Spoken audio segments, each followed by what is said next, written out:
ঘুম থেকে উঠে দেখি 9টা বেজে গেছে। খুব তাড়াতাড়ি রেডি হয়ে দৌড় দিলাম অফিসের দিকে। আমার এই একটাই সমস্যা, ঘুম থেকে উঠতে দেরি, এই কারণেই প্রায় দিন অফিসে যেতে দেরি হয়। ও দৌড়াতে দৌড়াতে আপনাদের পরিচয়টা দেই, আমি মনির, একটা কোম্পানিতে চাকরি করি। মা বাবা গ্রামে থাকে, আমি শহরে থাকি চাকরির কারণে। এই যা পড়ে গেলাম কিভাবে! ও মাই গড, আপনাদের সাথে কথা বলতে বলতে কোন মেয়ের সাথে যেন ধাক্কা খেলাম। এই যে মিস্টার, চোখে দেখেন না? সরি, আমি দেখতে পাইনি। দেখতে পাননি নাকি দেখেও না দেখার ভান করছেন? দেখুন, আমি সত্যি আপনাকে দেখতে পাইনি। আমি ভালোভাবে বুঝতে পারছি, সুন্দর মেয়েদের দেখলে মাথা ঠিক থাকে না, তাই না? এই যে আমি কিছু বলছি না বলে আপনি যা নয় তাই বলে যাবেন। নিজেকে কি ক্যাটরিনা মনে করেন নাকি ঐশ্বরিয়া? আপনাদের মতো মেয়েদের দিকে তাকানোর কোনো ইচ্ছাই আমার নাই। কি বলতে চাচ্ছেন আপনি? একে আমাকে ধাক্কা দিলেন, তার উপর আবার আমায় অপমান করতেছেন। জানেন আমি কে? আপনি যেই হন, আমার কোনো ইন্টারেস্ট নেই জানার। একে তো অফিসে লেট হচ্ছে, তার উপর আবার যত সব ফালতুমের বকবকানি শুনতেছি। ধুর, আপনার সাথে কোনো কথা বলার ইচ্ছাই নাই। আমি মেয়েটাকে আর কোনো কথা বলতে না দিয়ে চলে আসলাম। আজকেও আধা ঘন্টা লেট করে ফেলেছি। যাই হোক, আমার কেবিনে যাচ্ছি। এমন সময় আমার কলিগ নিপার ডাক। এই মনির, হ্যাঁ বলো। আজকেও লেট? কি আর করার, ঘুম থেকে উঠতে দেরি। একটা বিয়ে করতে পারো না? বিয়ে করলেই তো সব সমস্যার সমাধান হয়ে যায়। তাই করতে হবে। আচ্ছা, আমার জন্য একটা মেয়ে দেখিও তো। মেয়ে তো দেখাই আছে। তাই? এই তোমার সাথে পরে কথা বলি, এখন যাই, এমনিতেই দেরি হয়ে গেছে। যাও, তবে স্যার তোমায় দেখেছেন। আচ্ছা ঠিক আছে। না জানি আজ কি বলে স্যার, তবে কিছু বলবে না জানি, কেননা স্যার আমাকে খুব ভালোবাসে। গেলাম স্যারের রুমে। আসবো স্যার? আরে মনির, আসো, বসো। ধন্যবাদ স্যার। আজকেও লেট? স্যার আসলে হয়েছে কি, থাক, বুঝতে পেরেছি, ঘুম সমস্যা। জি স্যার। একটা বিয়ে করলেই তো পারো। এই যা, স্যারও একই কথা বলতেছে। শালার ঘুম রে, তুই আমার একমাত্র শত্রু, তোর কারণেই আজ।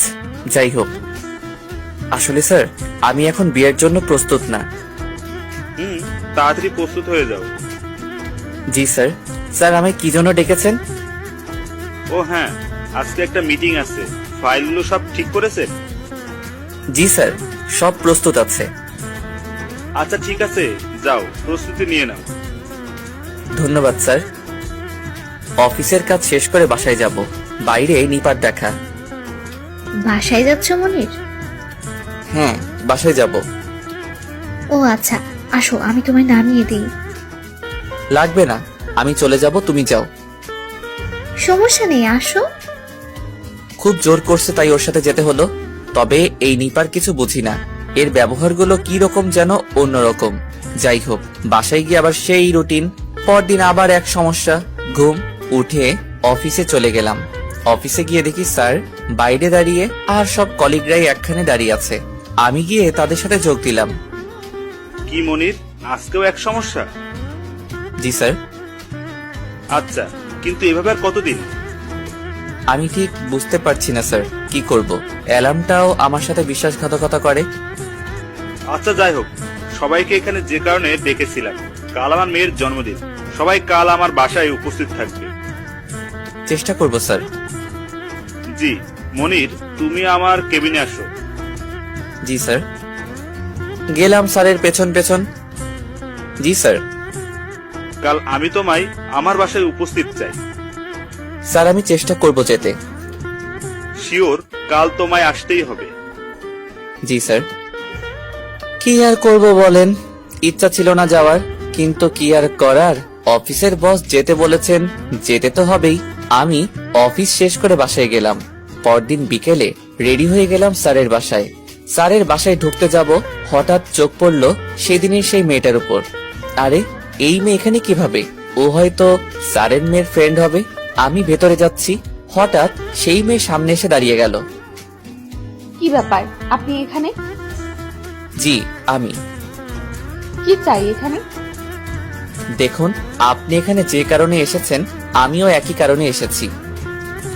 ও আচ্ছা, যান ভেতরে যান।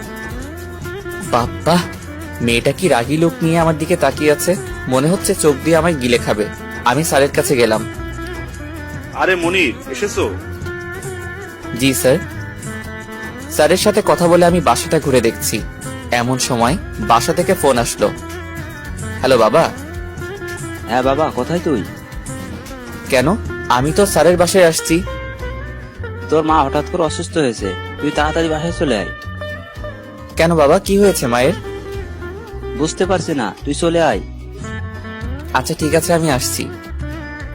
আমি ফোন কেটে দিয়ে স্যারের কাছে গেলাম। স্যার, হ্যাঁ মনির, বলো। আসলে স্যার আমার মা হঠাৎ করে অসুস্থ হয়েছে, তাই আমি একটু গ্রামে যেতে চাচ্ছি।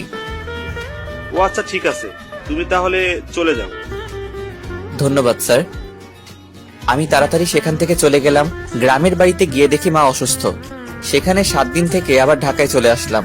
পরদিন অফিসে জয়েন করলাম। কেবিনে যেতেই নিপার আগমন। এই মনির, তোমার মা এখন কেমন আছে? হ্যাঁ, এখন সুস্থ আছে। ও আচ্ছা, তাহলে ভালোই। আমি একটু পর স্যারের কেবিনে গেলাম। আরে মনির, কখন আসলে? একটু আগে স্যার। তোমার মায়ের অবস্থা কেমন এখন? জি স্যার, ভালো। তোমার বাবা মাকে তো ঢাকায় নিয়ে আসতে পারো। আমি তো নিয়ে আসতে চাই, কিন্তু ওনারাই আসতে চায় না। কয়েকদিন পর গিয়ে নিয়ে আসবো। ও আচ্ছা ঠিক আছে। আর হ্যাঁ মনির, তোমাকে একটা কথা বলার ছিল। জি স্যার, বলুন। আমি একটা কাজে কিছুদিনের জন্য